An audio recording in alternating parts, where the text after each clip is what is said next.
अस्सलाम वालेकुम। Dubai news one में आप तमाम लोगों को वेलकम करते हैं।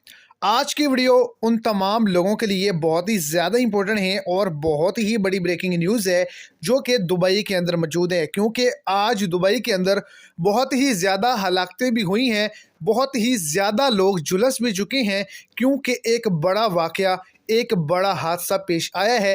दुबई की किस जगह और कौन से मामलात बने हैं, वीडियो की डिटेल जानने के लिए आपने वीडियो को एंड तक लाजमी तौर पर देखना है ताकि आपको तमाम डिटेल की समझ आ सके। और अगर इस चैनल पर आप फर्स्ट टाइम है तो चैनल को सब्सक्राइब कर दें, इस वीडियो को लाइक कर दें और अपने दोस्तों तक इसको ज़्यादा से ज़्यादा शेयर करें। दुबई में मुलाजम ने वर्कशॉप को आग लगाकर 12.5 मिलियन दिरहम का नुकसान किया है।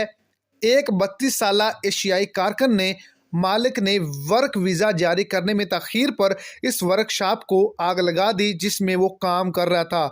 इसके अंदर 9 अफराद और इसके अलावा इस वर्कशॉप में 9 गाड़ियां थी, वो भी जल गईं और बहुत ही ज़्यादा ऐसे लोग थे जो वहाँ पे वर्कर हजरात थे, उनमें से हलाकतें भी हुई और शदीद जुलस भी गए, जिससे 3 लाख दिरहम का नुकसान हुआ है। इसके बाद आग करीबी फैक्ट्री में फैल गई जिससे 12.2 मिलियन दिरहम का नुकसान हुआ है। अदालत ने इस शख्स को 1 साल कैद की सज़ा सुनाई है और उससे जितना नुकसान पहुंचाया है उस पर उतना जुर्माना आयद भी कर दिया गया है।